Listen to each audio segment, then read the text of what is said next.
Jason, it's great to see you. Ted, is it you? It's Halloween. Happy Halloween, everybody. We're not showing it on, like, we didn't drop it on Halloween, but if you are listening to us, please take a moment to see us. We did not coordinate this. We have both dressed as Ted Lasso for the Halloween celebrations at our school. It has brought me a lot of joy. I also had the head of the junior school, Dr. Martina Mosen. She was Rebecca. So I was walking around with biscuits for the boss, and she had her Amazing. clipboard and all those great things. But Jason, I don't know that everyone dresses up for Halloween. Like, I'm not sure that people would don the mustache and the visor and the whistle and the jacket as we have done. And we kind of talk about this in the podcast. Yes, we do. Rule number six. So, Jason, rule number 6 is about not taking yourself too seriously. What did your school do on Halloween? These are lessons for future, less than a year away. Next Halloween is less than a year away. Jason, what does your school do for Halloween?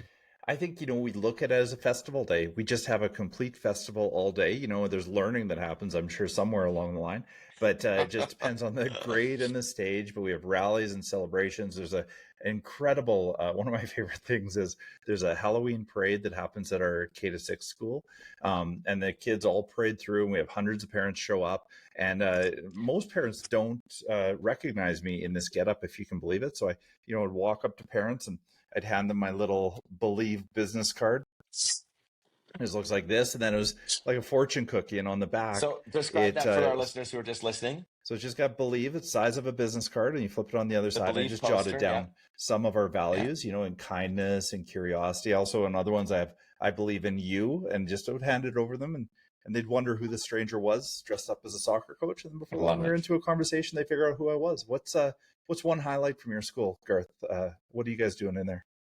You know what I love to see, like kids dress as cultural pieces from my childhood. So we had a lot of Star Wars. Cool. We had this one kid, Pierce.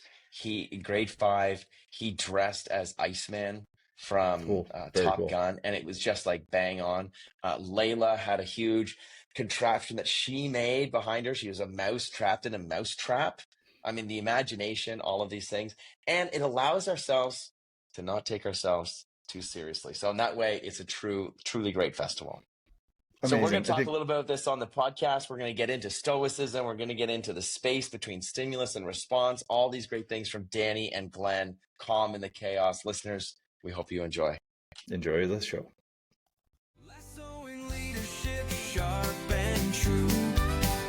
Beard's Book Club got wisdom for you. Turn the pages, let the stories flow. Unpacking lessons as we grow. Welcome back to Lassoing Leadership. We are into season 3, and I am Jason Rogers, one of the co-hosts, and I'm here with my fellow co-host and Ted Lasso enthusiast, Garth Nichols. Garth, it's good to see you again, man. I look forward to these days. Jason, it's always great to be here. Today, this is the highlight of my day. So it's got good competition from the JKs and SKs that have paraded through my door on Halloween today. I hardly recognized you. You look amazing. So yeah, I'm ready to go. And we've got a great book to talk about because today was kind of chaotic. Well, and we're trying to find the calm in the chaos. And I think, hopefully people will hear this podcast, but it's a big day too, because the Jays are playing in game 6 today. We're recording this on game 6, Garth. We're just, 4 hours from first pitch. Let's get into it. Before we get into the book, let's talk about it, Garth. What's your prediction for tonight's game for the world to know? It's going to be a pitcher's duel, Gausman and Yamamoto. I really hope that the Jays are able to go deep into the pitch counts today and still yet go, like, as the saying goes, hunting for the fastball. Often we're a great fastball hitting team. So I do think that we have an opportunity to win tonight. I think we'll know after the first 2 innings, once we see the first 6 guys and see how they approach it. I am going to call Jays in 7, and I hope I'm wrong. I hope it's Jays in 6, but I'm going to call Jays in 7. Bold move. I'm going Jays in 6. We win 3-2 tonight. It's going to be a nail biter, but we're not going to go to extra innings. Let's see how that prediction turns out. We'll find out later today. But now let's get right into the podcast. We just recorded a podcast and released it last week with Danny Bauer and Glenn Robbins, based on their book Calm in the Chaos. And you know what? I could listen to these guys all day. They've got so much wisdom, and they're a little bit provocative. And I think we're going to unpack a little bit of that because I've had a week or two to think about that conversation. So Garth, let me throw it to you. What was the first thing that stood out for you in the conversation, and how do you think it applies to leadership in your work? Yeah, the first thing, thanks, Jason. Yeah, and I agree that you can go back to this podcast for a lot of different things. Like we went from the sublime to the ridiculous, right? Mm-hmm. The four virtues of stoicism: wisdom, justice, courage, moderation, temperance. Those four, to Glenn's outfits, and what he wears when he shows up to his different campuses, and makes fun of the suit and makes people laugh just by what he's wearing. So I appreciated all of that. But what really stuck out for me was this concept of space. Yeah. So the way that they framed leadership as, you've got to make your campus a place worth showing up for, right, for your students and your faculty. Yeah. And then they deepened that with the concept of like space, culture as space, and don't make the assumption that your faculty are showing up in that space the way that you necessarily want them to. So you always have to attend to the faculty, attend to the team. And they capture that by saying, give them a reason to show up. Give them a reason to show up. And then the second part of their concept of space, which I was really taken with, is the framing of stimulus and response. And true leadership sits in the space between stimulus and response. And you and I talk about this all the time. How can we get more curious? How can we lead with compassion? How can we get to know more? Tell me more, like all of these different things.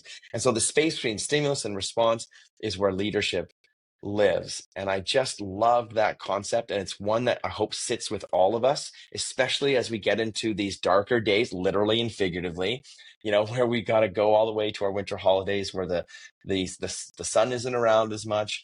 Parents you're getting their first report cards. Stimulus, what will be our response? And so just taking that time, seeking out more perspectives, being patient with instead of reactive.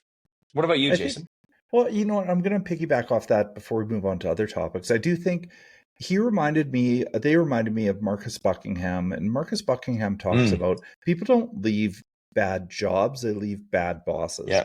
And so in his books, like First Break All the Rules and Love and Work, he talks about this. And I wonder sometimes, what I was thinking about with Danny and Glenn is, do we overextend ourselves in leadership and think that we need to make it a place where everybody wants to come to work? Or do we want to make it a place where our direct reports want to come to work? And then they pass that on. Like, is this a game of passing on positivity? Or is this a game of wide range positivity in shaping culture? And I, in all my years of leadership, I grapple with this because sometimes I feel like, being that connector to everybody is a really powerful thing. And then other times I think, I've got to be the connector to, the 5 or 6 direct reports that I have. So I was left wondering that when they were talking about make it a place where people want to come to work, who are we talking about there? What's your take on that? I think they're talking about everybody. Yeah. Right.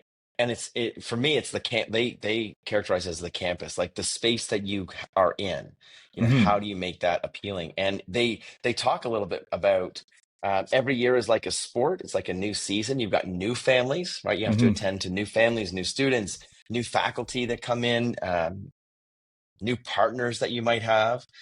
And so leadership in that way is more of a stable essence or cultural piece, like your leadership, as people are coming and going. And so I think they're talking to I think the message here is attend to those people.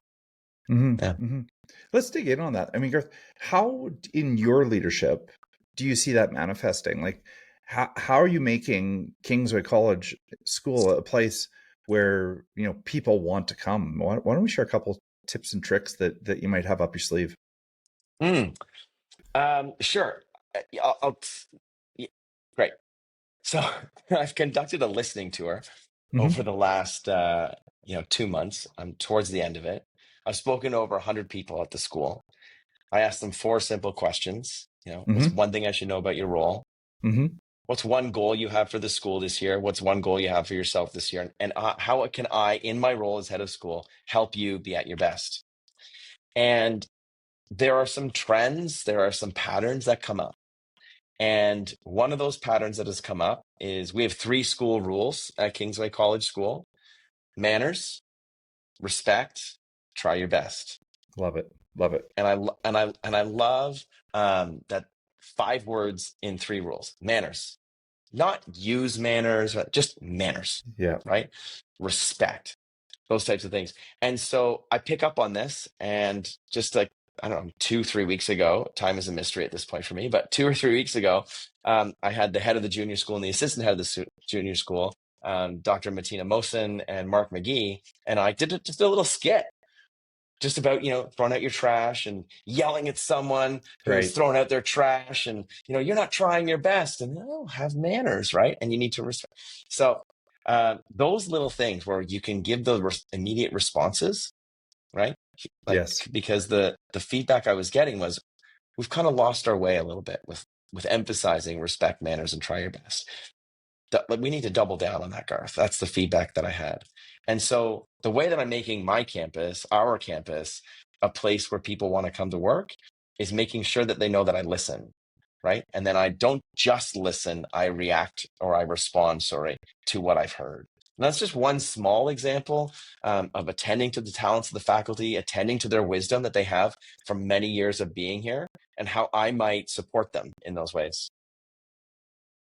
Love that. I love that. I think like we see it manifest all over the place. And I think what you've done, and I think what all leaders can do, is that we've talked about really recently, but it's on my mind, is like walking slowly and paying attention, Yeah. really paying attention. I think that's what people crave in this day and age, is somebody as a leader who pays attention, who cares, and who follows up. And I think that's really, you've hit those high notes, Garth. And I think that's You part said that of, way better than I did, but no, but I do yeah. think, you've done it. I think that's actually how we create belonging in our environments. And, in a conversation with Jennifer Wallace not long ago, and she wrote that book, Never Enough, she brings forward that notion of mattering, like that other people are significant in this. So, offering invitations to be a part of the change. So as we talk about, manners in your instance, what invitations do you offer to the staff or to students to be a part of that change and be significant in it? And I think that's really how we create a place of beyond belonging, but mattering. And so I think that's really powerful stuff. Thanks for sharing that, Garth. Yeah, and one thing which we talked about at the end of that podcast with Danny and Glenn was, is Ted Lasso a good leader? And they both said yes. Glenn said because it's a beautiful combination of suffering and joy. But Danny said yes because he cared about his people. And Danny said that's the number one job of a leader. You got to believe in your people. You got to care for them. I believe that's what I'm trying to do in my way. But Jason, what are ways that you show your faculty that you care about them? Well, I think, paying attention to important moments is so often overlooked. And I'll use a couple small examples. And these involve primarily moms, but sometimes dads in our community. So moms, when they have a baby, we, we'll send along a onesie that says, future Rebel student, with a nice little note and a care package. And I know, it allows people to feel connected in an ongoing basis to our school. But we also know that the transition back to school can be a really, really bumpy day. Because I've been through it a couple times myself. I know my wife has as well. But that first day without your child is a scary one, because you've left them in the care of somebody else. And so on that day, we take extra care to encourage, moms or dads to go home if they need to, go a little bit early, don't feel guilty. But then we offer them also a welcome back to school care package, which has, children's books, children's toys, bath toys, those sorts of things. Say like, we see you and we know that this is a really tough time and important time in your life, and we want to provide you with a little bit of space to ease back into your work life, which you're now balancing with a family life. And so I think, respecting those moments, and I think, this extends beyond obviously parenthood, because not everybody is parents. And so, we think about pets, we think about home ownership, we think about all of those things that are integrated in your work-life integration, and how do we celebrate those moments? And I think it's important, to balance that parent example with the fact that people live lives that are full of a lot of things, but not all of them are full of children. So we really need to respect that fact as well. So I think just recognizing those moments in life goes a really, really long way to support people in our community. So that is a great answer. And it's great that you can rally those resources and support students in those ways. I want to take the conversation a little bit differently here. Sure. I want to go back to that idea that there's a space between certain things. And I want to go back to one of my favorite guests that we've had, Vanessa Wade, and she talks about ethical leadership. And part about holding that space as a leader, the space between stimulus and response, is knowing what you stand up for as a school. Right? And so she brought us to Rushworth Kidder's work, and he wrote a book called Moral Courage. He also wrote a book called How Good People Make Tough Decisions. In that space between stimulus and response, Jason, what have you learned maybe from Danny and Glenn, but what do you do? Like, what are some things that you draw upon to make sure you don't react and to make sure that still that care is there, for our parents and our families? Well, Garth, it brings me to a couple conferences I've been to just over the last couple of weeks. One was a Heads and Chairs, and the other was one called The Gathering. And there's a through line in those conferences. And the through line was this, as I take it away. One, trust in organizations, trust in the world is at an all-time low. And two, the need for optimistic and positive leadership is at an all-time high. That's what people are responding to. So I looked at it from like a highs and lows standpoint. And I think when we talk about holding that space, as a leader, we have to see the vision and believe in it, even when others don't. And I think change management is hard. That, Garth, and leadership is an awful lot about change management, but it's that steady belief in the place that you're going. And if you use a sailing metaphor, you tack to and fro to get to that end position. But leadership is being able to see straight down the line and having optimism that you'll get there, even when you're in choppy waters or the wind is blowing in a direction you don't want it to. And so that's what I take. I think that's the holding the space, is actually looking out on the horizon and knowing where you're going and holding that optimism, that reasonable optimism, and that reasonable, positivity, particularly in a time of low trust in organizations. And when I talk about low trust in organizations, I think it's internal and I think it's external. And I think we have to manage that and be aware of it. That's what comes to mind first. I don't know how that trues up with the way you think about it. No, it's great, because it leads to this other part that they talked about, which was, how do you build trust? How do you make sure that you show your care? How do you make sure that you're listening effectively and then you're following up? Is that leaders need feedback. So how do you, they bring it up in the podcast, how do you ask for timely and effective feedback as a leader, knowing that every year there's new people on your team, knowing that the board of directors, for example, the board of governors, is also changing fairly regularly, depending on how often you're there. Jason, how do you get your feedback? Well, I think you have to listen and get curious. That's the first part.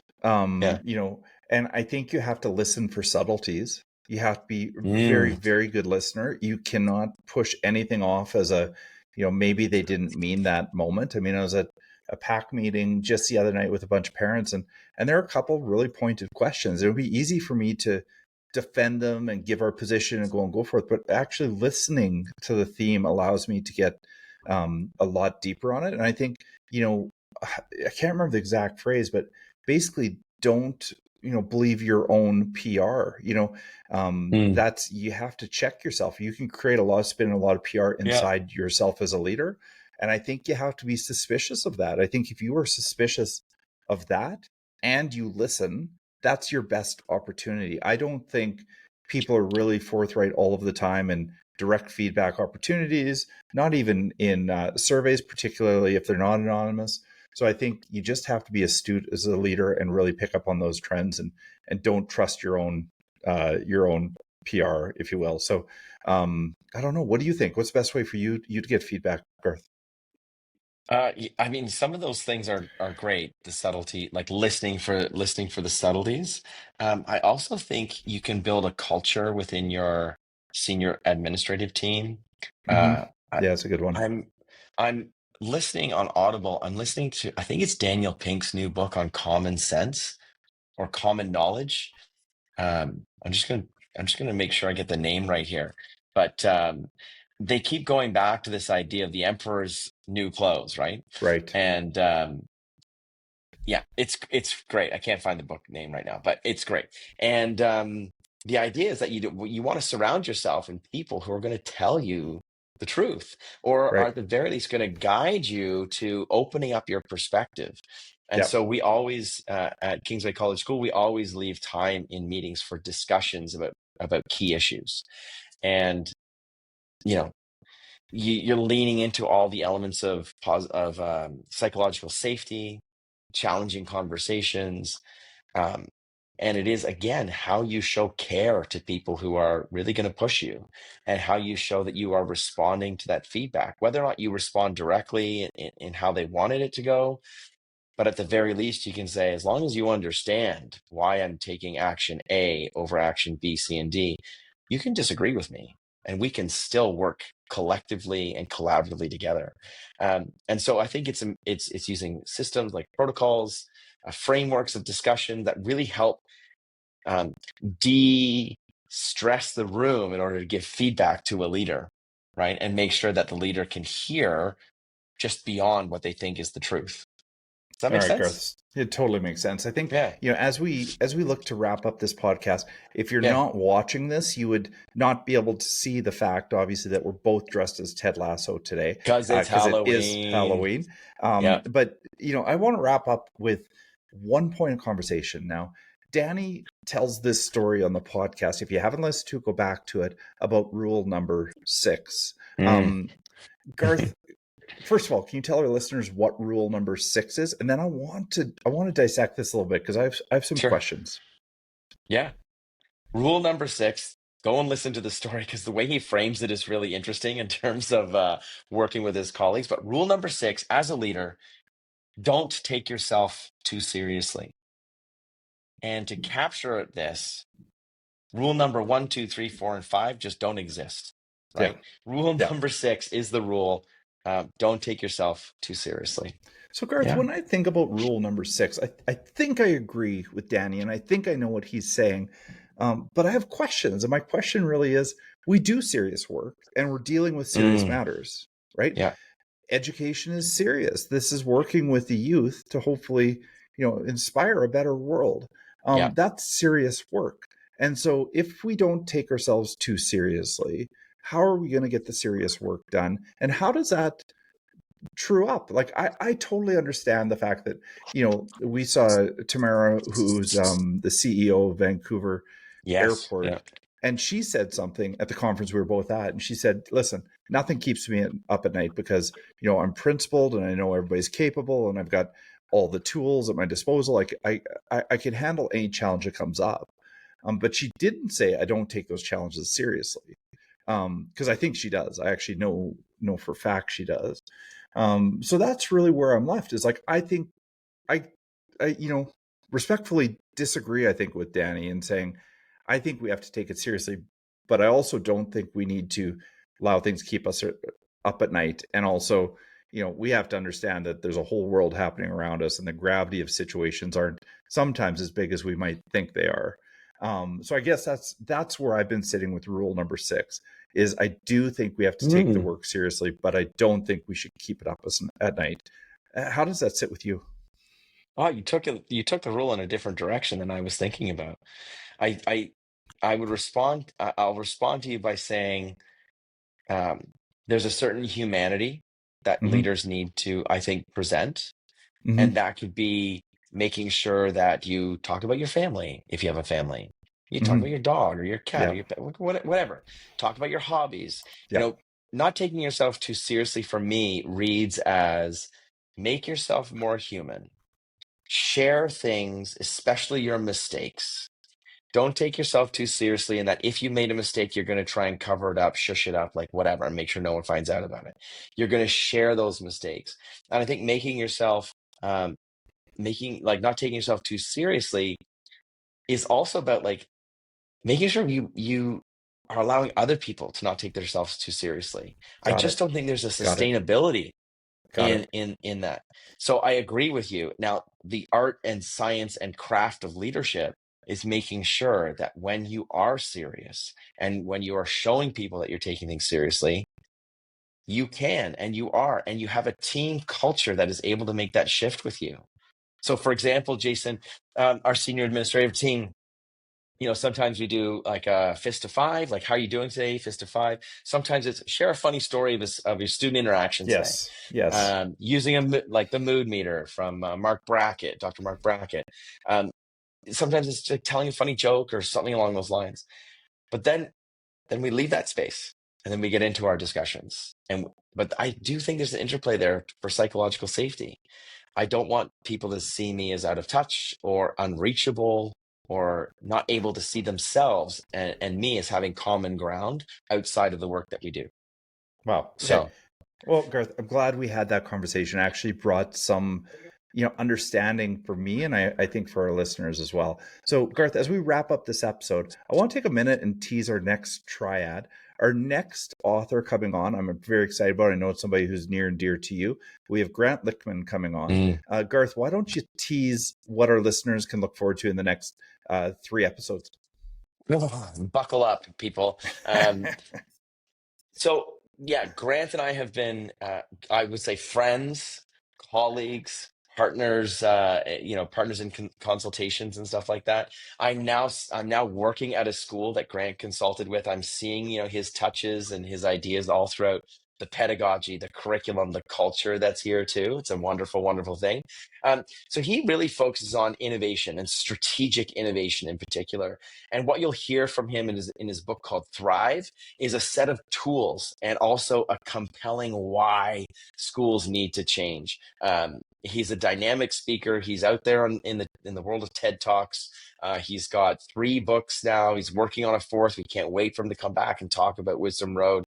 But this book that we're focusing on is Thrive, and it is a toolkit for leaders to support, to start, to sustain innovation in their schools. Can't wait. It's going to be great. Yeah, I can't wait either. We got Grant coming on, and following that, we got a guy named David E. Egger, and we got Zach Mercurio. And we got a few coming in, but I can't wait. Let's not get ahead of ourselves. Yeah, Grant is going to be awesome over the next month. Yeah. And so, as we said not too long ago, listeners, and we put out on our social media, maybe just choose one of those books, right? Maybe choose one, maybe choose 2, but help us out because we want to hear a little bit more from you and your opinion on this book club and the books that we're tackling. And so, to all our listeners, we'll just close off by saying, keep leading and reading the Lasso way. Thanks for listening, everybody. Go Jays.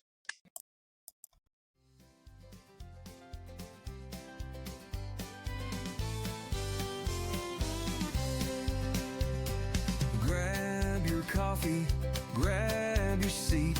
It's time to learn, it's time to meet. Garth and Jason setting the tone. Leadership lessons to take back home. Lassoing leadership, sharp and true. Beard's Book Club got wisdom for you. Turn the pages, let the stories flow. Unpacking lessons as we grow. Keep leading the lasso way. Together we'll grow stronger every day. So plug in your headphones and let's start the show. With lessons from TED, we'll learn and grow. Lassoing leadership, sharp and true.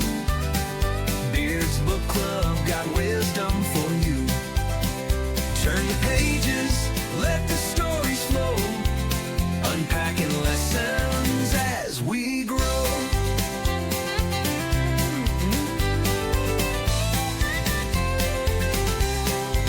Keep leading the lasso way. Together we'll grow stronger every day. So plug in your headphones and let's start the show with lessons from Ted. We'll learn and grow. Lassoing